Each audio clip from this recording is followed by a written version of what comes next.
way too early 53-man roster predictions. Shout out to Stripehypes.com for posting this. Let's get right into this. So, quarterbacks, very simple. I don't think anyone questions who our two quarterbacks will be, even though Jake Browning in the preseason is, as I said many times already, he's an interesting candidate in the preseason. Watching him is cool and unusual behavior, but it is what it is. He is still a great quarterback when he is in the regular season and when given the chance. So he is obviously going to be on this list no matter what. The running backs. Now that we cut Zach Moss, I think that this is also very clear. The question is, will we keep 4 running backs? And I really don't see the reason why we would. Back in the day, we'd keep Travion Williams and Chris Evans because they were great on special teams. But outside of special teams, really, there's no reason to keep 4 running backs, especially given our offensive line situation. You probably want to keep more offensive linemen. Wide receivers, I could see them going into the season with 6 receivers. So they have us keeping 5, but I think Isaiah Williams is most likely going to be the 6th receiver, would be my guess. It says I could see Isaiah Williams making the cut if Bengals keep 6, and I think Isaiah Williams will end up making the cut. As always, given the fact that Chuck Sizzle is our punt returner. Now, if they decide that they want to utilize, Chuck Sizzle more on offense, then maybe they don't do that. But I think that they're going to because they want to be able to utilize him fully as a punt returner. But when they do use Chuck Sizzle, they want to already know they have 5 solid receivers and utilize him in different packages. So I think they're going to keep 6 receivers. Isaiah Williams is on that list. Tight ends. We got Noah Fant. Well, where am I at? Mike Gesicki, Noah Fant, Drew Sample, and Tanner Hudson. I don't think they get rid of Tanner McLaughlin. And I know that's someone we haven't talked about much, and they don't talk about it here. But I don't think that they're ready to get rid of Tanner McLaughlin. They used a high draft capital pick on the guy. At this point, I would just trade him, if anything, because I feel like you could at least trade him for a 7th round pick, given the fact that he still has really good potential. It's not like he's out with much injuries at all. This guy still has a really good floor and a really good ceiling. I mean, he's a big vertical threat tight end. He's pretty much a slot receiver.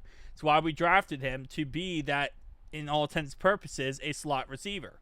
Obviously, we end up, other things happen. Mike Gesicki's on the team, stuff like that. But there's no way you're not going to put Tanner McLaughlin on your practice squad. What they're going to do, and this is what they always do, and this is kind of how I feel like they're going to do this. They know if they put Tanner Hudson on their practice squad, Tanner Hudson is not getting picked up. He's not. They put him on their practice squad. Tanner Hudson's going to stay on their practice squad. If they put Tanner McLaughlin on the practice squad, Tanner McLaughlin gets picked up. So they're going to most likely keep Tanner McLaughlin, that is, and they're going to put Hudson on the practice squad. So I don't think that Hudson's going to make the 53-man roster per se, but he's going to be on the practice squad, and they're just going to keep elevating him. Because I don't really see any team out there going out there and trying to get Tanner Hudson. So I think that's probably what they're going to end up doing. Either that or just trade away McLaughlin. Because at this point, you're kind of just holding him hostage, and it doesn't really make sense anymore. The point of keeping him at first made sense, but now it's like you really don't have a situation where you think you're going to utilize him. He would have to be a slot receiver. We have slot receivers, so unless an injury happens, that's the only chance we actually see something special there. So, offensive line. There's a lot of offensive linemen. Yeah. Orlando Brown, Dylan Fairchild, Teddy K, Lucas Patrick, and Mims. All of our starters. We got Cochran, Cordell Volson, Seth McLaughlin. not McFarland. Keeping Seth... Okay. Keeping Seth McLaughlin's interesting over Matt Lee. So, in this sense, we would be cutting Matt Lee. Which, I don't know how I feel about the cutting Matt Lee part. Just because I've seen some very good tape, and I'm obviously very high on Matt Lee. Seth McLaughlin will probably end up being really good. And based on his college tape, he looks amazing. But I don't know if I'd go ahead and... I might keep 11 offensive linemen for that reason, because I would want to keep Matt Lee. But obviously Matt Lee and Seth playing the same position. But Matt Lee can also play left tackle. Cody Ford and then Jalen Rivers. How it's looking right now, keeping Jalen Rivers over Matt Lee, if you just had him at right tackle, looks kind of ridiculous. But you also got to remember, if you put Jalen Rivers at guard, he's going to look so much better. And something they haven't really done as much in the first, they didn't do it in the first preseason game, but in training camp now, we are putting him at guard. And he's going to be so much better at guard. So, anyway, defensive lineman. Trey, if he actually plays on our team, obviously. BJ Hill, TJ Slayton, Shamar Stewart, Joseph Asai, Chris Jenkins, all the starters there. McKinley Jackson, Miles Murphy, Cam Sample, Cedric Johnson, and Taven Bryan. So this is interesting to me. Arnold Cross III, who right now is getting first team reps we talked about yesterday, he's not on this list, which I feel like he's going to make the roster over Taven Bryan, who, yes, don't get me wrong, had like one of our only 2 sacks in our first preseason game, but I feel like they really like Arnold Cross III, and especially because it's Al Golden running the defense, and Al Golden, obviously, you know, Notre Dame, was a coach at Notre Dame. Arnold Cross III came from Notre Dame. Like, they really like this guy. I think he's going to make the roster in the end.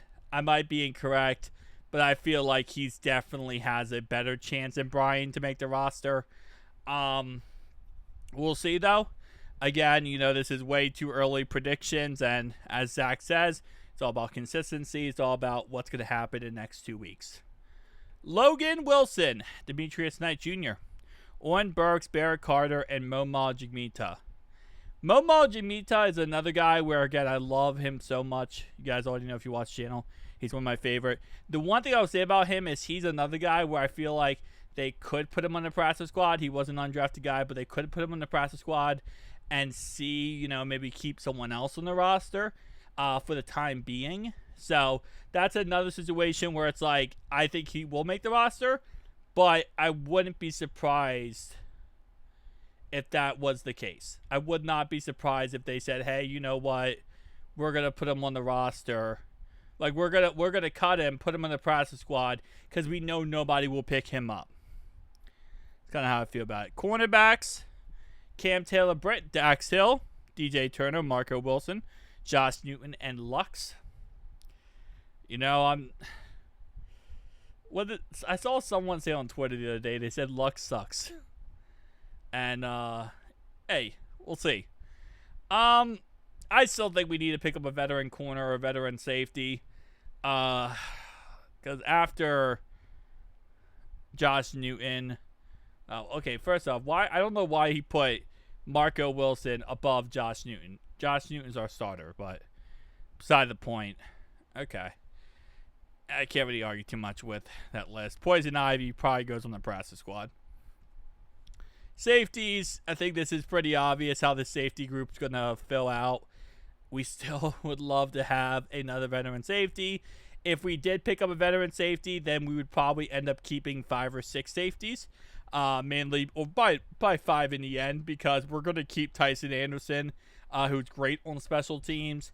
Anthony there would be a case for him not to make the roster if we did go ahead and pick up our veterans safety. So that's always a possibility as well. But guys, tell me down below your thoughts, opinions. See you guys next one. Peace out.